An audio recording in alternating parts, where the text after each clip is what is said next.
യാത്രാക്ലേശം പരിഹരിക്കുക മാത്രമല്ല, കേരളത്തിലെ മലയോര പ്രദേശങ്ങളിലെ വിനോദസഞ്ചാര കേന്ദ്രങ്ങളെ കോർത്തിണക്കുക എന്ന ലക്ഷ്യം കൂടിയുണ്ട് മലയോര ഹൈവേക്ക്. കക്കാടംപൊയിൽ മുതൽ കോടഞ്ചേരി വരെ പൂർത്തിയായ കോഴിക്കോട് ജില്ലയിലെ പാതയിലൂടെ കിഴക്കൻ മലയോര ഗ്രാമങ്ങളുടെ സൗന്ദര്യം ആസ്വദിച്ചുകൊണ്ട് യാത്ര ചെയ്യാം. മലബാർ കോളിംഗ് മലയോര ഹൈവേയിലൂടെ യാത്ര ചെയ്യുന്നു.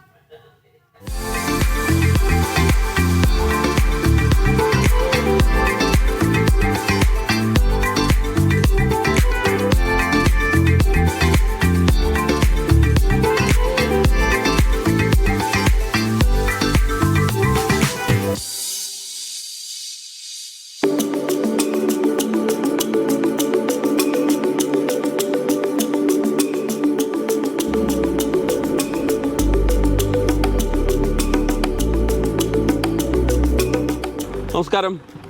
നമ്മുടെ യാത്ര ഇങ്ങനെ തുടരുകയാണ്. കേരളത്തിലെ ടൂറിസം കേന്ദ്രങ്ങൾ തേടിയുള്ള യാത്രയിൽ മനോഹരമായ റോഡുകളിലൂടെയുള്ള യാത്ര പലപ്പോഴും നമുക്ക് വലിയ സന്തോഷം നൽകുന്നതാണ്.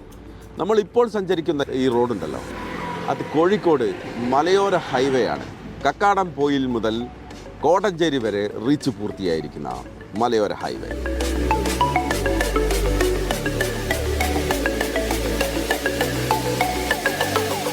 ചെറിയ പാറക്കെട്ടുകളും വെള്ളച്ചാട്ടങ്ങളും നിറഞ്ഞ മനോഹരമായ പ്രദേശമാണ് കോഴിക്കോടിൻ്റെ മലയോര ഗ്രാമങ്ങൾ എന്ന് പറയുന്നത്. അതിനെ കീറി മുറിച്ച് അതിവേഗം കടന്നു പോകുന്ന ഒരു ഹൈവേ, അതാണ് മലയോര ഹൈവേ.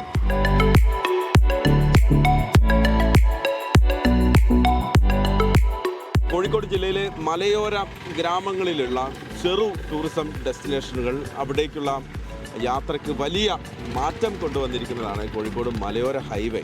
കക്കാടംപൊയിൽ മുതൽ കോടഞ്ചേരി വരെയുള്ള റീച്ചാണ് ഇപ്പോൾ പൂർണ്ണമായും അത് പൂർത്തിയായിട്ടുള്ളത്. MLA, ഈ റോഡ് കടന്ന് പോകുന്നതിലൂടെ ഈ നാടിനുണ്ടായിരിക്കുന്ന ഒരു മാറ്റം ഇത്തരത്തിലാണ്. വലിയ രൂപത്തിലുള്ളൊരു മാറ്റം നമ്മുടെ മണ്ഡലത്തെ സംബന്ധിച്ചിടത്തോളം, പ്രത്യേകിച്ച് ഒരു ടൂറിസം സർക്യൂട്ടായി നമ്മുടെ ഈ റോഡ് മാറി. ഒരു ഹോളിഡേ കിട്ടുമ്പോൾ വളരെ വേഗത്തിൽ പോയി വരാൻ വേണ്ടി കഴിയുന്ന ഒരു സ്ഥലം എന്ന നിലയിലേക്ക് ഇത് മാറി.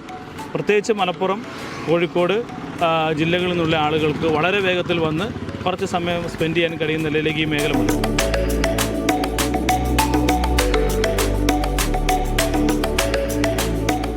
മലപ്പുറം ജില്ലയിൽ നിന്ന് തുടങ്ങി കോഴിക്കോട് ജില്ലയുടെ മലയോര ഗ്രാമം വരെയാണ് ഈ റോഡ് ഇപ്പോഴുള്ളത്.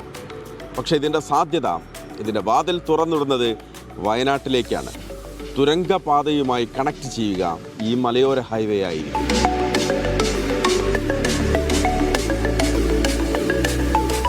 വീക്കെൻഡ് ചെലവഴിക്കാൻ വേണ്ടി എത്തുന്നത് വയനാട് മേഖലകളിലാണ്. അത് പ്രത്യേകിച്ച് ബാംഗ്ലൂരിൽ നിന്നുള്ള ആളുകളാണ് കൂടുതലും വരുന്നത്. അപ്പോൾ അവർക്ക് പലപ്പോഴും അവർ എത്തിപ്പെടുന്നതിനുണ്ടാകുന്ന ഒരു വലിയ പ്രതിസന്ധി വയനാട് ചുരത്തിലുണ്ടാകുന്ന പ്രതിസന്ധികളാണ്. ഇപ്പോൾ വയനാട് തുരങ്കം ഓപ്പൺ ആവുന്നതോടുകൂടി ആ ഒരു സാധ്യതയെ ഈ മലയോര മേഖലയിലേക്ക് കൂടുതലായി അടുപ്പിക്കാൻ വേണ്ടി കഴിയുന്ന ഒരു സാധ്യത തുറന്നുണ്ട്.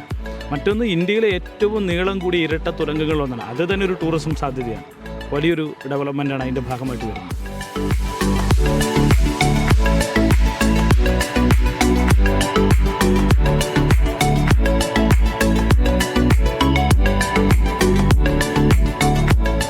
അതിമനോഹരമായ കാഴ്ചകൾ കണ്ട് അതിവേഗം കുതിക്കാൻ നമുക്ക് മലയോര ഹൈവേയിലൂടെ. ഇനി മറ്റൊരിടത്ത് കാണാം.